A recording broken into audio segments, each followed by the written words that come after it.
Ridiculous Crime is a production of iHeartRadio.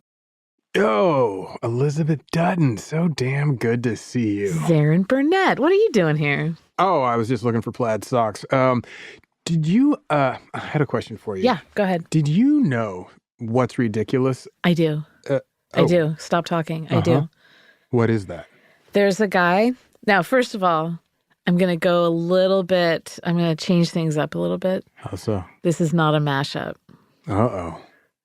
I'm sorry. Okay, no, I'm buckled New up. year, I'm new ready. me. Yeah. New year, new me. So I like this energy. This dude in Florida, he was like perusing Facebook. Ridiculous, the end. No, and he's looking in this like Rockdale County Sheriff's Office has a Facebook page. And he's poking around, and they listed their most wanted list for November 2022. Okay.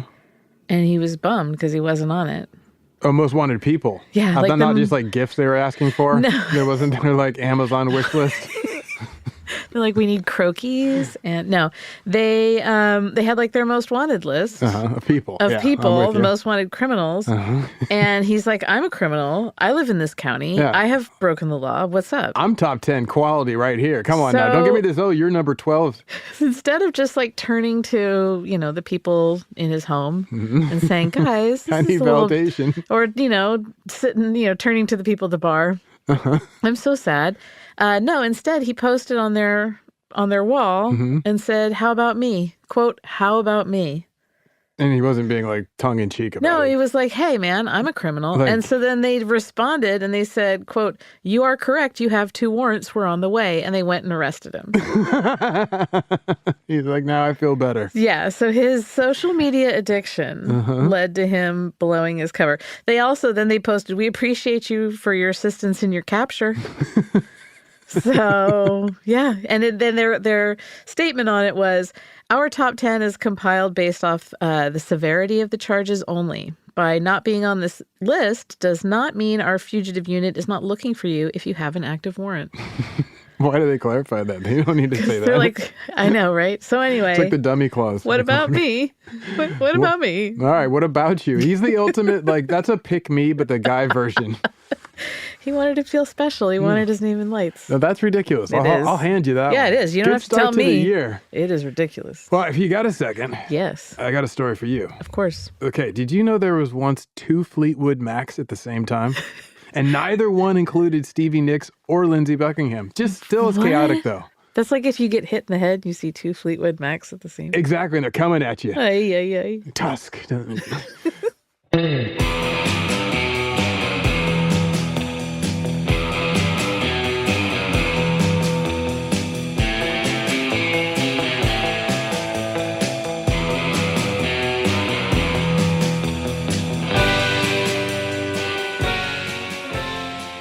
This is Ridiculous Crime, a podcast about absurd and outrageous capers, heists, and cons. It's always 99% murder-free and 100% ridiculous.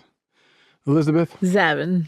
I've got a hell of a story for you. I hope so. And this story, by the way... I mean, I came all the way down here. I got dressed. Yeah. Showed up at work. I noticed you're wearing your best robe. It's and really my nice. Swim flippers. Yeah, this is a good Come look. on, let's do this. So, this story, by the way, it came to me, from a tip from a friend of producer Dave's. No way. Yeah. Dude, Andy Shea, or Andy. So thank you, Andy. We appreciate it. Thank you, Andy. Now, this story is... Well, let me just set the table, if you don't mind. Please. Now, I love the 70s. Yes, and right? I do too. Yeah, we share a love for the 70s. We do. And like when I read about these news stories and I go doing investigations and do some research, everything is wilder than I expect. Yeah. Like absolutely, it just is like, it starts with a headline and then it just spirals into madness, right? And then it's the whole decade. It doesn't matter which year you pick. It's not like, 72 was a wild. No, the whole decade. Everything. Right? I mean, and also... It was interesting. It's like, I watch a lot of Barney Miller, for instance, and I use that as a metric for the 70s because of the different crimes that show up and how people are and how they react to people and the expectations. And it's interesting to me is how drunk everybody was. Just sure. Lightly toasted. And it was a joke like, this person's been drunk at work for 20 years and everybody knows it, right? And it's just like... Imagine like what that's like if for a whole, like all the adults are just lightly buzzing just on pills, yeah. alcohol. Yeah, exactly. Well, anyway, it led to a lot of bad decisions. Yeah. Ultimately, but this is not about bad 70s decisions. This is about the 70s driving people batty in a sense. Okay. Right? Does it make sense? Yeah. What I mean by batty is like, bats in the belfry. Like you're like, why would you do that? Like this just makes no sense. Yeah. Anyway, now I'm gonna have to actually set the, as I told you, set the table, and then as I get into the 70s, we'll first start with a little appetizer, an amuse-bouche, as you and the French would say. Right? Do you know about supergroups? 70s supergroups? Sure. Yeah, like Crosby, Stills, Nash and Young. Uh-huh. Okay, well, the 70s is when this kicks off. In fact, Crosby, Stills, Nash and Young is considered basically the first supergroup. Yeah, And then, I love them, by the way. Yeah, huge fan. Like what you songs you like or albums? Like you just I grew like up it listening all. to them? I like it all. Well, I love Neil Young, and so I love and I love Crosby, Stills, and Nash. So it all kind of works together. And then you put really the peanut well butter for and you. the chocolate, and you're like, Shazam! There it is. Well, that's very common. They found that marketing works for a lot of people. They're like, oh, I like this one. I like that one. You start putting them together. Yeah. Supergroup. Yeah. Well, like Traveling Wilburys. That was going to be one example I had threw out to you. Amazing one. Yeah. Belle Biv DeVoe. Now you know. All right. Now, okay, another one for you. Temple of the Dog or Audio Slave, some of the same members. That Temple of the Dog album is good. Yeah, right? Like, I will stand firm in that. That is a good album. It's another, basically a supergroup, Led Zeppelin. They were all in different groups. Yardbirds. I don't know British bands like this well, but there was apparently a Band of Joy was a band that John Bonham and Robert Plant were in together. Uh-huh. Whatever. So my favorite example, though, of a supergroup is the Highwaymen. Yes. Johnny Cash, Willie Nelson, Waylon Jennings, and Chris Christopherson. That's amazing. Are you kidding me? Yeah. Well, I want to tell you the story of another supergroup, Elizabeth. It's called the Masked Marauders. You ever hear of the Masked Marauders? No. Well, we'll pull from the pages of an underground newspaper and culture outlet, The Seed, for a music review dating back to 1969 so I can really let you into the world of the Masked Marauders. You ready? I'm so ready. Quote, the newest escalation in the never-ending rock hype is an album called The Masked Marauders. Now, you'll notice a tone. So they're coming in hot. Now, that was in response to Rolling Stones magazine's pure purple prose about the supergroup. They had already written a review, and in the Rolling Stones review, they wrote, quote, it can truly be said that this album is more than a way of life. It is life. Oh, heavens. Yeah. You can hear the hype, right? Yeah. Now, why, you may be asking, Zaron, why such effusive, over-the-top praise for this group no one had ever yet heard of? Is it a nepotism thing? Well, it's because of the lineup. The lineup reportedly was John Lennon of the Beatles, Mick Jagger of the Rolling Stones, Paul McCartney, also of the Beatles, and Bob Dylan of Bob Dylan. Why have I never heard of this? That's the whole point. So it's supposed to be like a secret underground recording that they did, a bootleg record, off-brand, off-label. They got together, recorded it, and a recording existed. Tell me again who's in this. So John Lennon, Paul McCartney, Mick Jagger, Bob Dylan.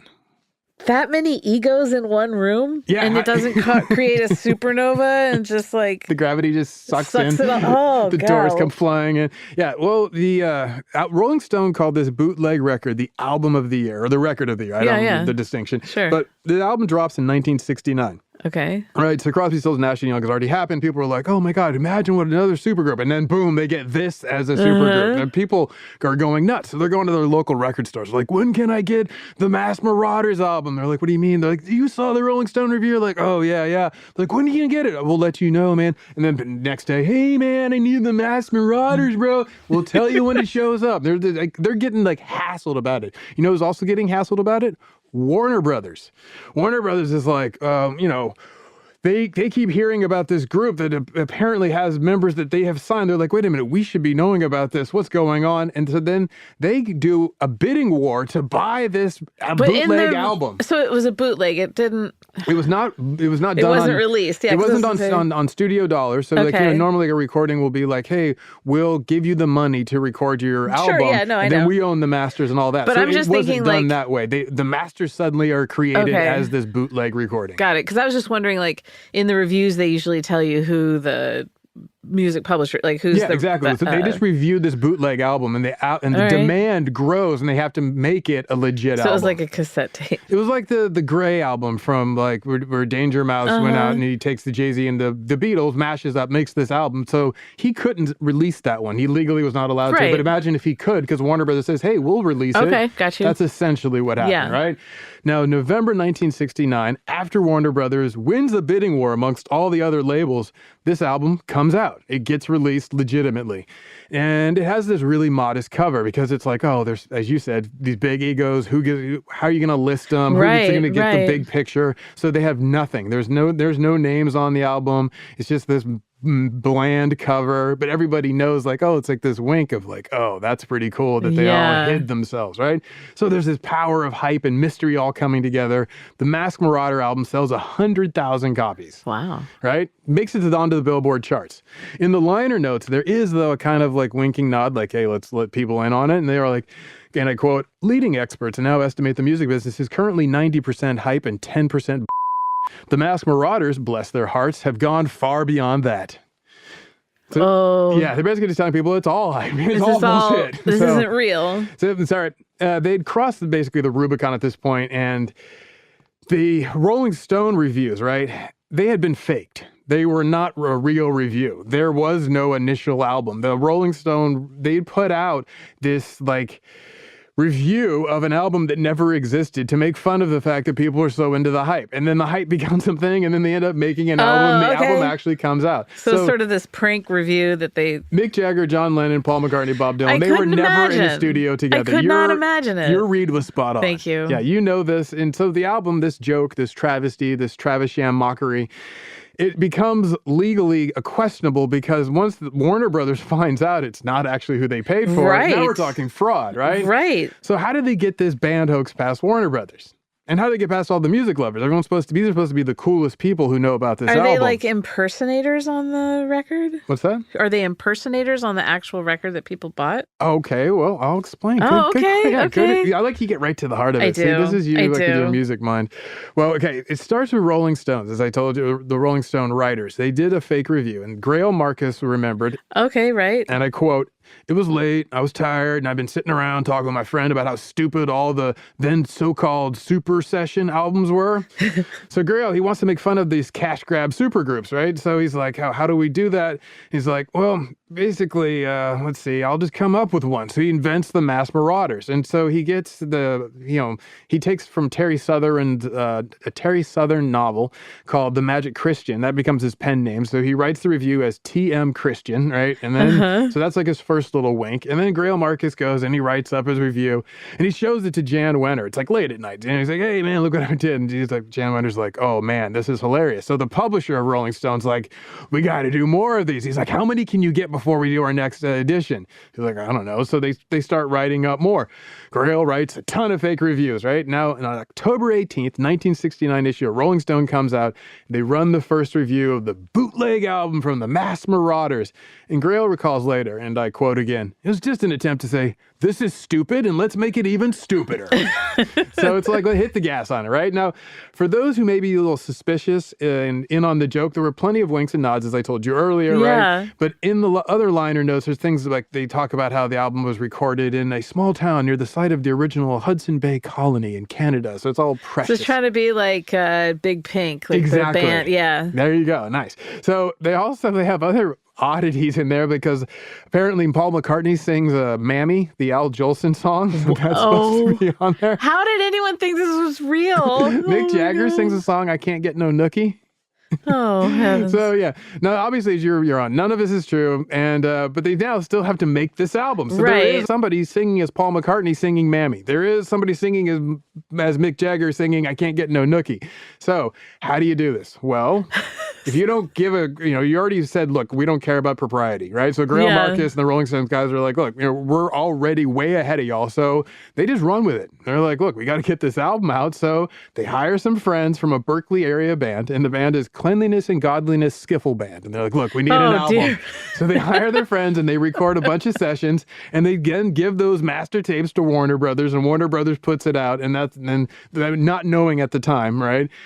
So then that underground newspaper that I told you about before, The Seed, they wrote the real review of the fake album that pretty much unmasked the Masked Marauders. Okay. Right? So they note that this was done by members of the band Cleanliness and Godliness Skiffle Band. Like they even named the like small Berkeley band. They do a good, and they're like, who did, and I quote, a fair imitations of Dylan and Jagger. So they want to be like the music lover. Yeah. Now this grand hoax finally gets revealed. And so now we are wondering, are there going to be charges of fraud filed against these writers? Warner Brothers is like, you know what? Look.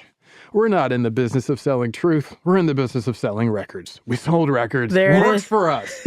As long as they don't lose money, they're happy. No charges filed. And if you were curious about any of this, you can go on eBay. And I found the I Can't Get No Nookie single. I couldn't find Mammy, but I did find I Can't Get No Nookie. So they released them as singles too, not just as exactly, 45s, like 45 records. You can get a 45 record and throw it on there. Wow. Drop the needle and hear it yourself. Amazing. Now, to bring things full circle, as you pointed out, there were the Traveling Wilburys, which means a Beatle then did create a supergroup with Bob Dylan. So that's true. George Harrison, Bob Dylan, Don Was, and Tom Petty, they all get together. Boom. So there you get your And don't forget Roy Orbison. And, of course, Roy Orbison. Orb Robison. So, there it is. That's amazing. That's our amuse-bouche. Now, you ready that for got me all ready. Main course? Yes. Well, let's take a little break. I'm going to refresh myself, and then we'll get deep into it.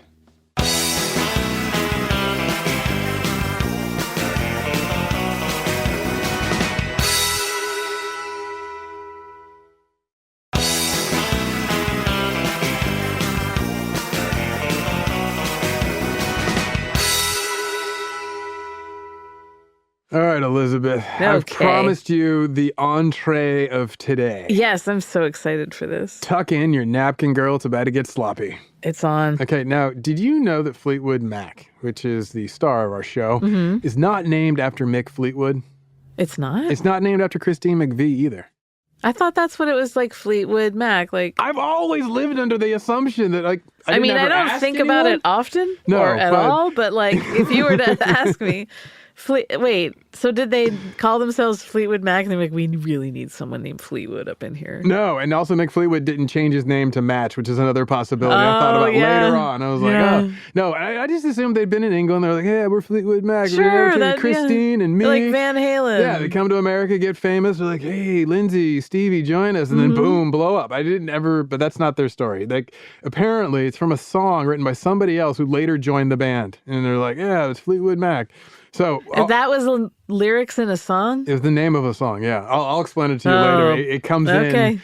Yeah, it's a whole thing. So I am embracing myself for this one. Well, Fleetwood Mac, as you know, is hard to define, capture, wrap your arms around. It's just a ball of mess and energy and desire. Chaos. Exactly. It's like a little chaos engine, right? But also its sound is legend hard to capture. It starts as a blues band, then it changes. I mean, it's like 4 bands in one, right? Yeah. Now, just to kind of like let people know how wild the band is, like people think of Stevie Nicks, and we're going to talk about Stevie Nicks because I got a little story for you about Stevie Nicks. You ready? The White Witch. I'm ready. So this story is about $1 million worth of cocaine, Hitler's train, and learning how to do coke with your butt. You ready? Wait, this is the worst Mad Libs ever. You want to know why you shouldn't do coke? Here's why. Exhibit A, Exhibit B, and Exhibit C.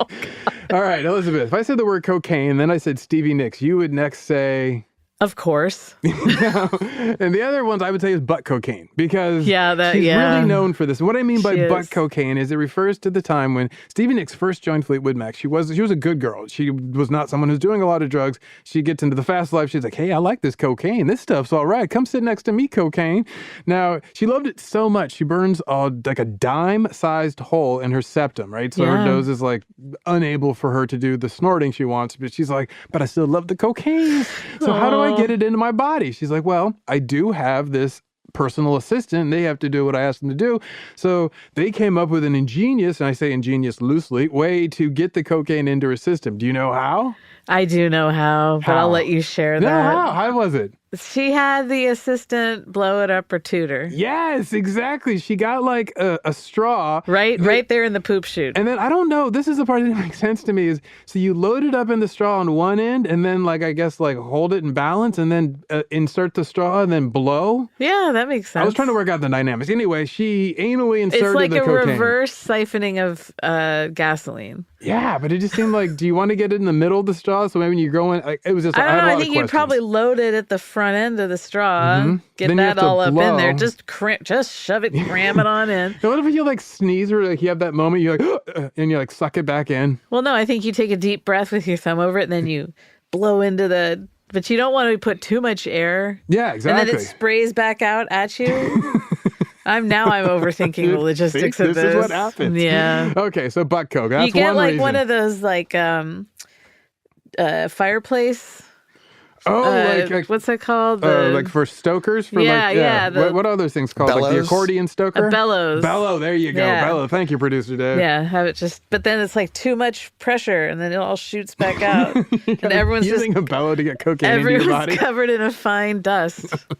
Well, keeping the fine dust aside for a second, Yes. I promised you Hitler's train, right? Yeah, yeah, you did. So there's another reason why not to do cocaine. When they were traveling in Europe doing a tour, they're like, we're doing so many drugs, we can't risk it, and we need a place to be able to be ourselves. So, but also we're decadent in the 70s and full of ourselves. We need something plush, so we can't just have a tour bus. Let's get a tour train. So they rented a train carriage. That's pretty awesome. Yeah, they're traveling around like the Netherlands, France, you Germany. know how I feel about trains. I knew you would like this. Yeah. I was like, who's going to really appreciate this? So they go and they're like, okay, we need something luxurious. And then because it's Germany, the Netherlands, and France, people are like, oh, we've got, plenty of trains. And so they get one and they hire this train. And it's supposed to take them around the continent, do all the blow they want. Turns out the train had been Hitler's personal carriage, right? Oh, God. So it's outfitted with all these decadent gold fixtures, velvet curtains. A lot of red. Well-appointed divans. It's just really, right? Everything is the way Hitler liked it. And oh, great. And included in the rental price of this train carriage came a personal attendant. He was this really old German man. Oh, How no. old, Elizabeth? Oh, no. He had once been Hitler's personal assistant. That's exactly. I was like, that's the kind where was your dad in the war? No, where were you in the war? Literally. Oh, so God. that's what cocaine can do for you. Anyway, so we're not here to talk about cocaine, though. We're here to talk about Battling Fleetwood Macs. Yeah, You ready? yeah. Okay. The original lineup for Fleetwood Mac, I didn't know this, I had to look it up. It's also a point of debate, apparently. People will say, no, this is when it was the original lineup. This is the original lineup. But as best as I can determine, the original lineup was Peter Green, Danny Kerwin, Jeremy Spencer, John McVie, and Mick Fleetwod. And they had a manager, Clifford Davis, who was really involved, who was the co-founder of the band. Okay. Okay? So Mick Fleetwod was an original member. Original member. Maybe that song Fleetwood Mac was about him. Oh, I'll explain it. Just let that dangle out there. Yeah. We're going to run up and catch up to that. Mystery. So I'll give you plenty of clues. Okay. Now, the things start well for the band. They're in the UK. They're doing this blues revival sound. And this is like the late 60s. Now, by 1970, Peter Green's like, look, guys, I'm out. It's not doing what I thought we were going to do. So a year later, Jeremy Spencer's like, look, I'm out too. I'm going to go do my own blues thing. Cliff Davis is like, okay, well, that's no problem. Hires two new cats. He gets Bob Welch and Christine McVie to join the band. So Christine McVie comes in, starts to really shape the sound.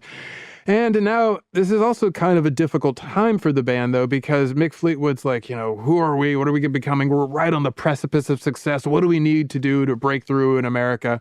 So now in 1973, we have two original members of the band left, John McVie and Mick Fleetwood. We've got the new members, Bob Welch. He's on guitar and vocals. We got Christine McVie on keyboards and vocals, and Bob Weston on guitars and vocals, because it's a 70s band. Everybody's on vocals. Singing. Isn't Mick Fleetwood like 9 feet tall? He's really, really tall. Yeah. I think it's like 9 foot too. I had a painting boss who I used to go over to his house and while he poured himself a morning cocktail, and he would watch this I don't know, it was like a PBS, like if you donate this year, we'll give you this special. Yeah. And it was like a Boomer made gift basket, and so you get like this Fleetwood Mac performance with the USC marching band. Oh, for Tusk. And that's for Tusk. And so we had to watch before we could leave the house. He had to hear Tusk. He's like, wait, here, I got to hear the band. Do you think that was like one of those PBS things in like the early 90s when Clinton had the whole don't stop? Completely. Yeah. Just as a hangover of that whole vibe. Like, let's cement this as that's like when he got it. Our sound, our moment, our energy. And he watched it in the morning, Breakfast of Champions.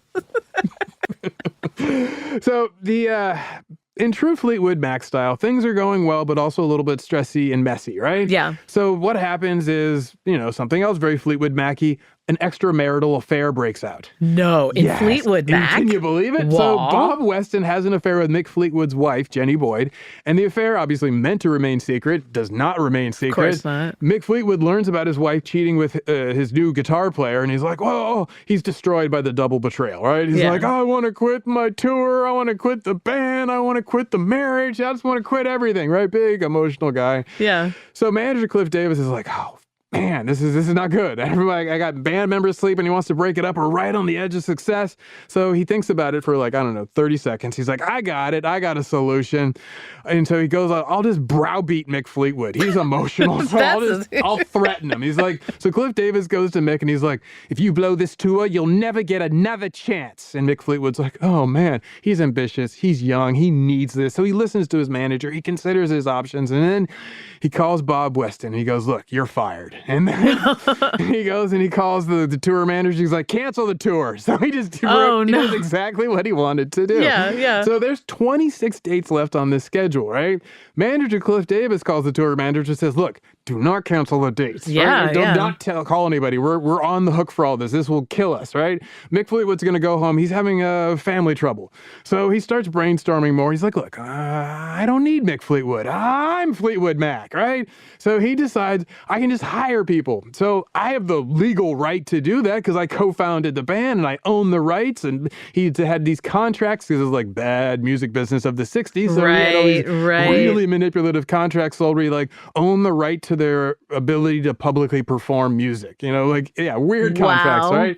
So he goes to the band. He goes, look, Mick Fleetwood's going back to the UK and he's just a little mad with you guys, but he'll cool out. So why don't you guys keep going? I'll hire a new Mick Fleetwood. And they're like, you can't do that, bro. We're not doing it. He's like, look, do it or you're out of the band. And they're like, well, what band? Are we still a band? He's like, yeah, we got to finish 26 dates. And they're like, oh. So they get together, have a little chit chat about it. And they're like, nope, we're not doing it. Blow, Cliff.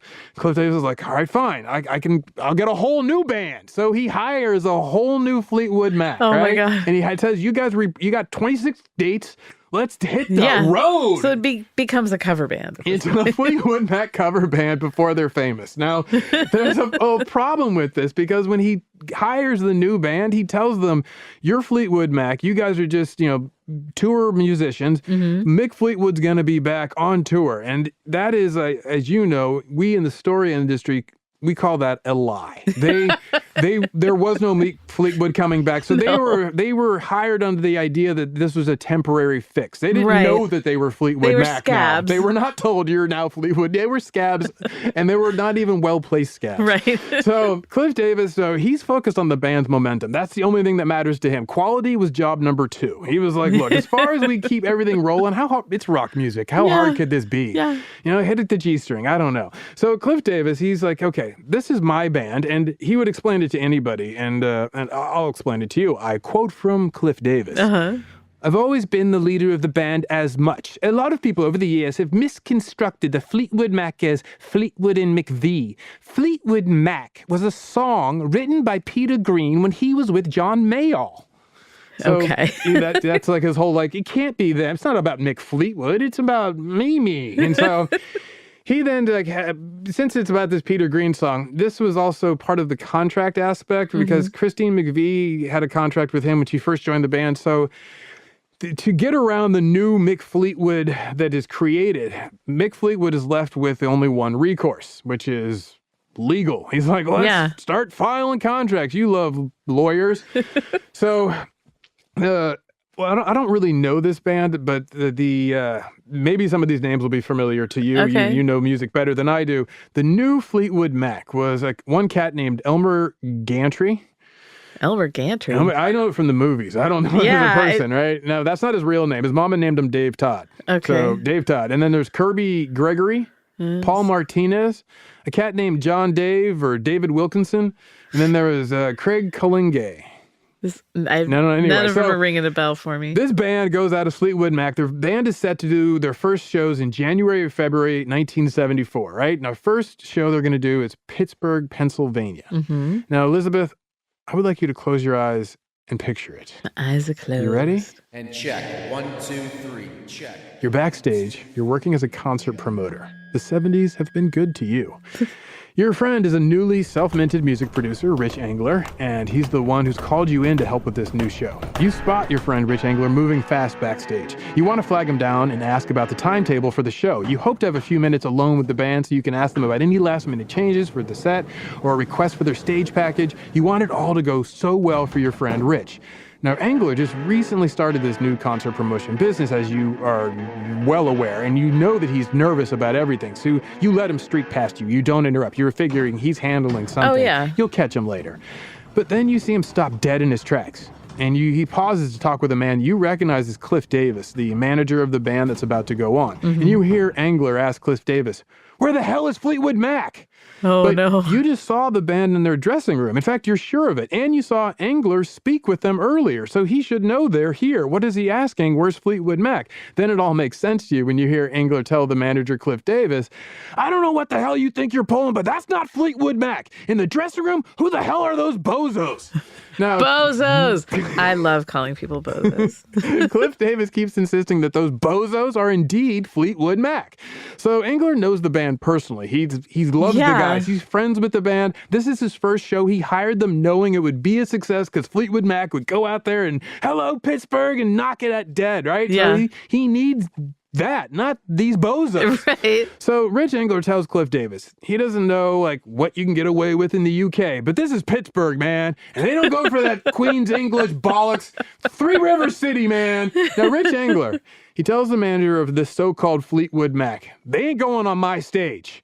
And now Cliff Davis is like, yeah, they are. I got a contract. And so Rich is like, I don't know what to do about that. I'm new in this business. So he loses his cool. He gets emotional. He takes a swing at Cliff Davis. Oh, wow. And he just hauls off, decks him, right? But Cliff Davis is pretty quick. It barely hits him because this is not the first time someone has wanted to punch Cliff Davis. Yeah, I can He's imagine. ready for the swing. So he dodges the first punch. He gets caught by the surprise second. And while Rich Engler is standing over going, "That's Pittsburgh, son," you're about to try to calm him down. And then you're like, this real fist fight, rock and roll, babies. This is what's happening in Pittsburgh. But security runs over, breaks it up, and Engler throws up his hands in disgust. And he's like, "Look, fine, let them on stage. I don't give a flying fig. It's their reputation you're ruining, not mine."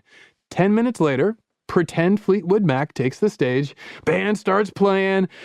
They know the hits. They play the songs right. And they played the new songs off the new album. And surprise, surprise, they actually sound good. It sounds like Fleetwood Mac. Huh. And you catch up to Rich Engler, and you're happily surprised to hear him say, "Look at that. The band, whoever the hell they are, is not half bad." You're like, "Oh, Rich, nice. It went well for him," because he was so nervous. But you joke that the audience must be zonked out of their head on goofball pills. Right. What's the deal? Are they high on the Maui Wowie? Because this is clearly not Fleetwood Mac. But Engler just looks at you like, where do you get these references? Have they been injecting doobies? Are they on the Thai sticks? So Fleetwood Mac, they're like, I guess Pittsburgh doesn't know what Fleetwood Mac looks like, and just this sounds like it. Yeah. Now, the crowd is cool with the show, but the real heads recognize that this band is not Fleetwood Mac, and they go and they demand their money back, and Engler doesn't want to have problems, so he gives out the refunds.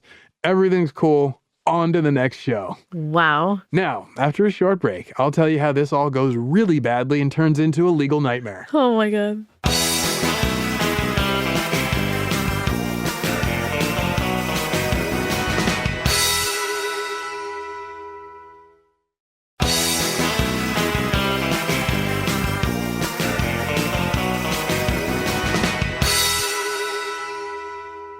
All right, Elizabeth, I left you in Pittsburgh, Pennsylvania. You did leave me in Pittsburgh. I'm going to pick you up there. Okay. And we're going to travel on to Potsdam, New York. Oh, all right. That's upstate New It's York. a grand tour. Yeah, so in Potsdam, New York, the fake band, they play another show. Yeah. This one's kind of intended it's like a Broadway show, on the road before you hit Broadway. They're supposed to kind of get everything set up. Off Broadway, yeah. Because the next tour date is New York City.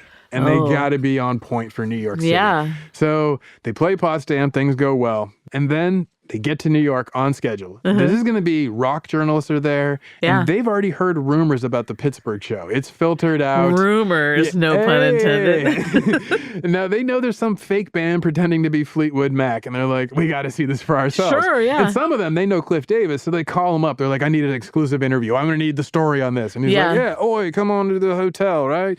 And so Cliff Davis tells some rock journalist, right, this is my band. I've always been the leader of the band as such. And so they're like, well, what? Yeah, but is this Fleetwood Mac? It is if I say it is, right?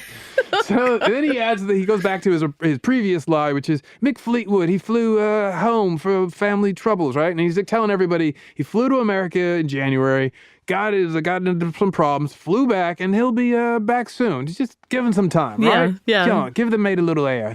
Now, the show must go on, right? Now, everyone's like, yeah, okay, man, Cliff Davis, it's your band. I guess this is the new Fleetwood Mac until Mick gets back, right? New York City show goes off. Now, remember that half-good momentum coming out of Pittsburgh? It kept going into Potsdam. But right before the show, half an hour before they're supposed to go on in New York City, Elmer Gantry comes out and goes, I don't have a voice. I've just lost my voice. The concert promoter's like, what are you talking? What do you mean? You have to tell, you would have known this hours ago. And he's like, no, it just happened, right? So like, apparently Cat loses his voice, totally gone. So no one knows what to do. They call up like basically the lawyer and like the lawyer, what do we do? Like, I would give back the money to all 3,400 people are here. And he's like, no, not giving back any money. Yeah. Here's what we're going to do. Just have the band go out and make an announcement. And then that meets our contractual obligations. And they're like, okay, that's what we're going to do. So they go out and they have this, by the way, the opening act for this show is Kiss. So the crowd is getting warmed up by Kiss. How big of a venue is this? Academy. It holds like 5,000 people. It's like a pretty big floor, kind of like Fillmore is what I was imagining. Sure. I didn't actually see the inside. I'm just wondering if they had like tour insurance that they would have to.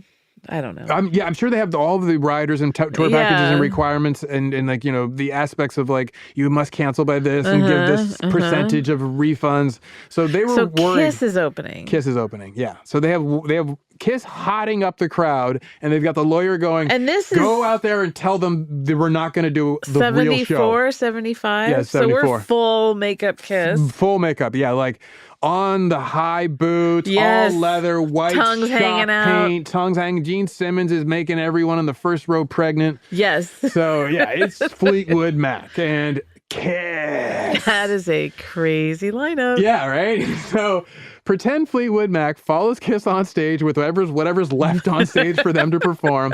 And the band tries to carry on with an overly long instrumental set. The crowd's been warned. Look, the lead singer's sick, guys, so we're going to just do like a jam, if that's cool with you. That's fun. They're like, but if you don't want to hear that, you got 15 minutes to go ask for a refund. So 800 of the 3,400 people go and ask for a refund. They're like, I'm out. I'm New York. I got other better things to do than to hear a 30-minute jam. Right. A lot of people are like, I really want to hear it, man. I've been waiting to hear Fleetwood Mac. So they sit down and listen to the jams or whatever. Now, New York rock journalists are there and the music press for an entirely different experience. Right. They want the scoop, right? Right. So they're like, where the hell is Fleetwood Mac? And who are these bozos calling themselves Fleetwood Mac? So they write their stories. Stories get written, published. They filter across the Atlantic. Mick Fleetwod reads the stories, freaks out. Sure. Because remember, once again, precipice of success. Like, they are about to go huge, and they can lose it on this is a terrible story. So he starts immediately getting on the phone and going, I had no idea what's going. I didn't know the band was still on tour. I'm over in the UK. How could they be on tour without me? And everyone's like, yeah, I totally get to you're pissed. So then Cliff Davis is like, what's he saying? What's Cliff Davis do, as I told you, he sues him. So he sues Mick Fleetwod. You got to stop saying that. I own the band. You can't say what you're saying. So he then tells Mick Fleetwod he cannot perform as Fleetwood Mac. He cannot, record as Fleetwood Mac. He owns it. And Mick Fleetwood's like, no, like that's not how this goes. We have a whole different agreement. So they start going and countersuing each other. Lawsuits are filed. It becomes a whole nightmare. Rolling Stone covers all of this. So going to the contemporaneous coverage from Rolling Stone, quote, when is a Fleetwood Mac not a Fleetwood Mac? Although there is a band called Fleetwood Mac currently in the midst of a 2.5-month U.S. tour, that question is puzzling some promoters, some fans, and Warner Brothers. So to answer this question of what makes a Fleetwood Mac a Fleetwood Mac, the Rock magazine spoke with the manager Cliff Davis, and everyone wants to get to the bottom of this mystery. And Cliff Davis says, and I quote, I want to get this out of the public's mind as far as the band being Mick Fleetwood's band. The band is my band. The band has always been my band. The manager. Band manager. This is some like Menudo level stuff. Just rotate them in. Throw Totally. As long as they're under 16. So this wasn't enough because he wanted to really squash any Mick Fleetwood's powers. So Cliff Davis adds, I just decided it was time to change the band, certainly on stage, and that's what I did. I've always been sort of the leader. I've always sort of picked who was going to be in it and who wasn't. I decided to keep Mick. Oh, my God. How decent of him, right? Yeah. So, but this wasn't obviously the full story. So, You're right. Going back to the pages of Rolling Stone, and I quote, Bob Welch, the American guitarist who joined Fleetwood 2.5 years ago when original member Jeremy Spencer found God in Los Angeles, denied the whole Davis story at press time, was en route to England to meet with Fleetwood, the McVies, Weston, and lawyers to straighten the whole matter out. So now we're going to get into more of the countersuing. Yeah. As far as Mick Fleetwood's take on this whole debacle is, he always kept it short in the press as much as possible. Mick would tell the press of the day, and I quote, last thing we needed, it was also the most preposterous thing we'd ever heard and the greatest betrayal from one of my own that we could have imagined. He keeps going with the emotional, right? So then we have the band's label, Warner Brothers. Yeah. What's their take on the two Fleetwood Macs? Which one do they have the contract with? Yeah. Right? They've got business interests to consider, right? Now, and I quote from Rolling Stone, at Warner Brothers in Burbank, Don Schmitzerly, executive director, label management, has been on the case. I'm in the midst of trying to find out who has exclusivity on the name, he said. Until then, the record company can do nothing. Yeah. So they legally cannot, until they're determined who is Fleetwood Mac. So it goes on like this, and lawsuits are going back and forth. We're in mid-'74, right? So a court steps in from the UK side. The UK High Court rules that the band should be granted an injunction that prevents manager Cliff Davis from putting his fake Fleetwood Mac out. They're like, clearly you're the musicians. So how's this an issue? But in the exciting world of contract law, that was not enough. So Fleetwood finds that Cliff Davis's contract still does preclude him from being able to legally record and put out albums and sell them. So there's injunctions going back and forth. So Cliff Davis controls performance rights for Christine McVie, so they can't perform when she's in it. Then he has recording rights on Mick Fleetwood. So everything's all blocked up. So Mick Fleetwood goes to Los Angeles and he's like, maybe we can record a new album. They do. They call it Heroes Are Hard to Find. And then that's the name of the group? That's the name of the album. They put it out as Fleetwood Mac. Yeah. Okay. But Cliff Davis, being an English bulldog, he sues from the UK. He's like, you can't just put it out in America because they don't sell it in the UK. They just sell it. And he's like, look, you have a UK law? Well, come for us in America. Come to the US courts. They this need essentially mediation. is the challenge, right? Yeah. So he then files a fresh lawsuit and cites his contract with Christine McVie. So Cliff Davis just stays filing paper, right? Now, the Battlin Fleetwood Macs, they continue to circle and swipe at each other in court, and this goes on and on. But apparently, some of this vitriol may not have been real at all, because I found a 2017 BBC radio interview where the aforementioned Elmer Gantry spoke out on the matter. Uh-oh. Elmer's got the scoop. Elmer. So Elmer said Cliff Davis, he approached them. He said, hey, I want you guys to form a new band that would be called Fleetwood Mac. He said, new band, Fleetwood Mac. So that was clear. But at first they were down because they thought Mick Fleetwood was going to be in the new Fleetwood Mac. So they were confused about new Fleetwood Mac, but still Mick Fleetwood. So I'm like, okay, whatever. Now, that's also, though, what Mick told them. He told the replacements, I'm coming back to be in the band with you. Okay. So that contradicts everything because he's supposed to be all angry about this. Yeah. Gantry said in an interview, Mick Fleetwood came to our house and we talked through the new band and it all seemed fine. Mick said, well, I can't actually come and rehearse with you. It was like fairly imminent going to the America to tour, but if you got a temporary drummer, I'll go and join you for the tour. So he's like basically saying that Mick told him the same plan Cliff Davis did. So apparently either Mick was he's in on the dupe the whole time, or Elmer Gantry's memory is a little smoked out. Or all of the above. Or none of these are reliable narrators. Nobody remembers the truth, right? All of the above. But apparently Elmer Gantry did say he and fake Fleetwood Mac went over potential set lists with Mick Fleetwood, and he gave his approval to the set list. Oh, so you're he kidding. Was very well aware. So this wasn't a surprise at all. From what he says. Now, whatever, lies, chaos, that's the Fleetwood Mac way. Yeah. We all know this. So, now let's get back to their album, Heroes Are Hard to Find, right? Now, to support this album, they go out on tour in America. And they're like, what are you going to do about it, bro? Come after us, right? And he's like, of course. But they have more problems. Another member's like, this dude, Bob Welch, is like, I want to leave the band. This is all just getting into so much of a problem. I can't do anymore. I have nothing left to give. That's a literal quote. I have nothing left to give. Oh, God. So the next year, 1975, Mick Fleetwod, he's in Los Angeles thinking about doing another album because he hasn't had he's been able to record the album and release it in America. Cliff Davis can't totally block him. Mm-hmm. So he's messing around in the studio trying to decide what to do. And a sound engineer is like, hey, man, you guys need to record here because we got this new board and here, you got to hear this new this demo album I just recorded. So he puts on the demo album to show off the capabilities of the studio. Yeah. And Mick Fleetwod hears his future just appear in the air. He's like, oh, what is this? This debut turns out to be an LP featured two young American talents, Stevie Nicks and Lindsey Buckingham. Wow. So the next year, they reform as the new Fleetwood Mac, and that's the one that I know about. I didn't know any of this stuff before. Right? So they record albums, they break through, everybody, boom, Tusk, the whole bit. Yeah. So Landslide, Rumors. Yes. Now, as the rest say, is music history. Yeah. And of course, cocaine and affairs. Lots of affairs. And lots of witchy woman spinning in shawls. Yes, lots of shawls and candles. Yes. Incense and peppermint. Love it.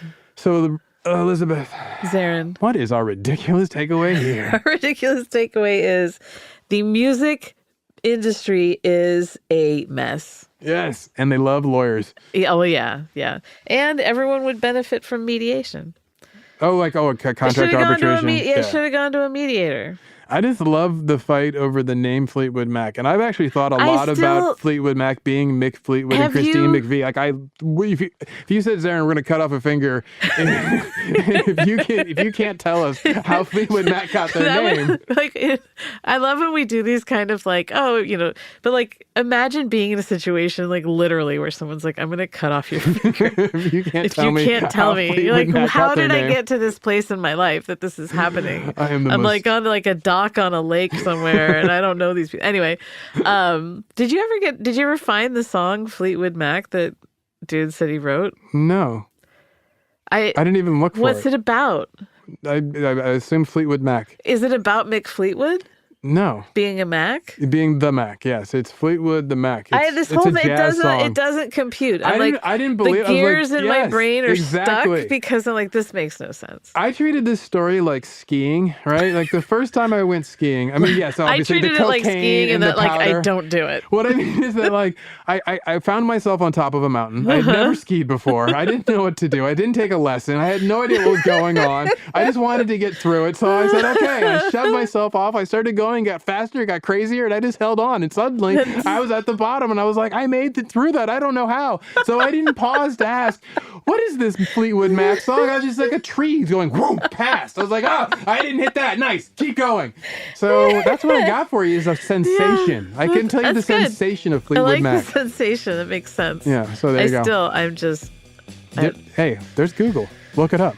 Yeah, I guess that's on me, isn't it? That's my ridiculous takeaway. Use Google. A little thing called Google. Well, you can find us online. Yeah, Ridiculous Crime on both Twitter and Instagram. Use Google. And Twitter is for the discourse. Instagram's for the photos. We put stories up. They're good for the jokes. And you get sneak peeks of new eps on both. Email us if you want. You can also tweet at us. But if you email, pickridiculouscrime@gmail.com. Thanks for listening.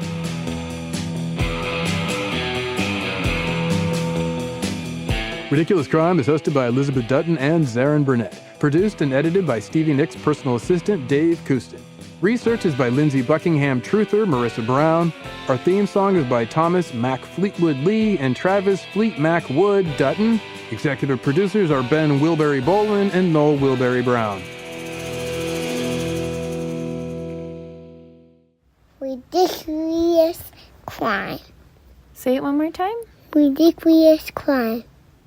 Ridiculous Crime is a production of iHeartRadio. For more podcasts from iHeartRadio, visit the iHeartRadio app, Apple Podcasts, or wherever you listen to your favorite shows.